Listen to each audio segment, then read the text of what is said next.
Imagina que uno de tus discos favoritos, esa canción que has escuchado 1000 veces, guarda un secreto que solo se revela al reproducirla en sentido contrario. Un mensaje oculto, susurrado desde las sombras, que tu mente recibe sin que te des cuenta. Durante décadas, millones de personas creyeron exactamente eso. Lo llamaron backmasking y a finales del siglo XX desató un auténtico pánico. Predicadores rompiendo discos en público, padres aterrados, políticos exigiendo etiquetas de advertencia y hasta un juicio real en un tribunal. Todo por unos supuestos mensajes satánicos escondidos al revés en la música rock. La gran pregunta es si aquellos mensajes existían de verdad, si eran fruto de la casualidad o si simplemente eran invenciones de mentes asustadas que buscaban al diablo en cada surco de vinilo. Prepárate, porque vamos a poner los discos a girar en sentido contrario y a escuchar, de una vez por todas, qué es lo que de verdad se esconde detrás del mito del backmasking.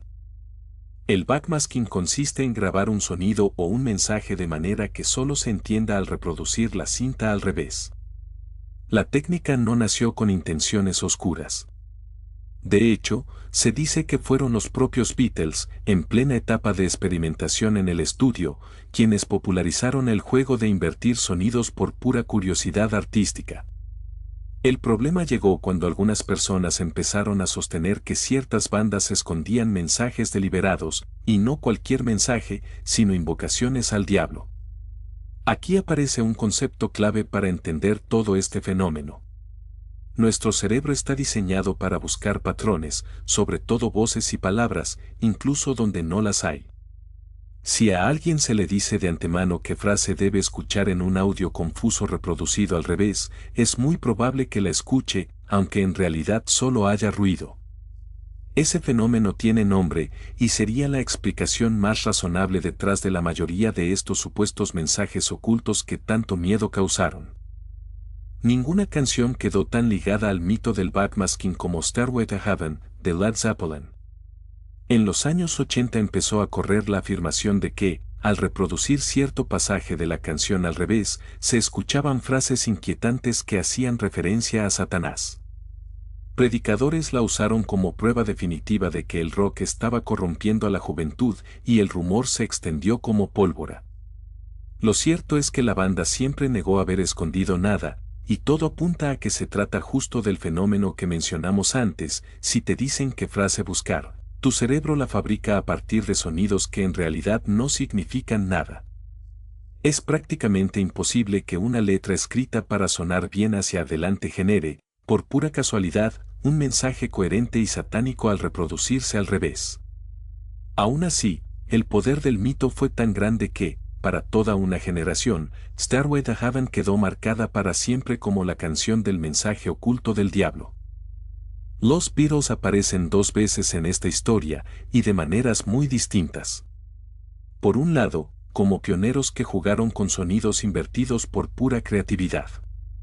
Por otro, atrapados en una leyenda paralela igual de famosa. En su llamado álbum blanco hay una pieza experimental, extraña y perturbadora, que es más un collage de sonidos que una canción.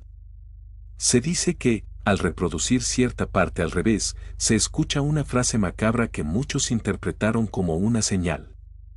Y esto se mezcló con otra de las grandes leyendas de la banda, la teoría de que uno de sus integrantes habría muerto en secreto años antes y que el grupo habría dejado pistas ocultas en sus discos, algunas de ellas solo audibles al revés.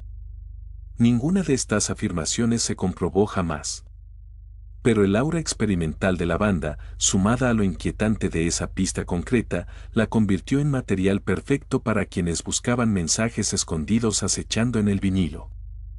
El mito del backmasking llegó a su punto más serio y más triste a finales de los años 80, cuando la banda de heavy metal Judas Priest fue llevada a un tribunal real. 2 jóvenes habían protagonizado una tragedia terrible, y sus familias sostenían que un supuesto mensaje oculto en una de sus canciones, audible solo de cierta forma, los había empujado a ello.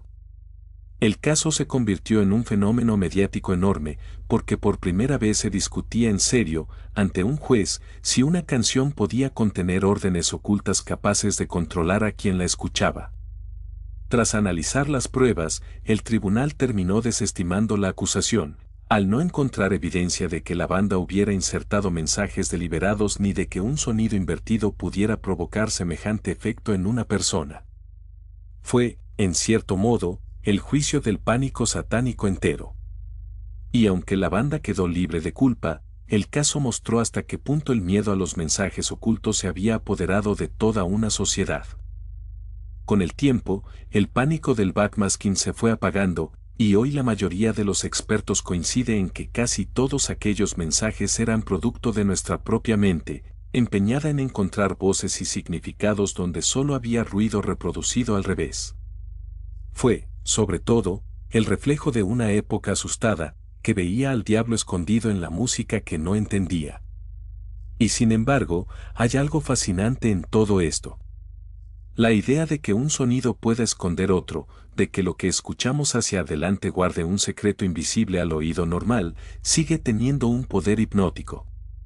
Nos recuerda lo fácil que es sugestionar a la mente humana y lo mucho que queremos creer en secretos ocultos. ¿Tú qué opinas? ¿Pura sugestión o crees que algo se escapó de verdad en aquellos surcos de vinilo? Cuéntamelo en los comentarios, me encanta leer sus teorías. Y si disfrutas de estas historias oscuras del rock, suscríbete al canal, porque en este archivo siempre hay otro secreto esperando salir a la luz.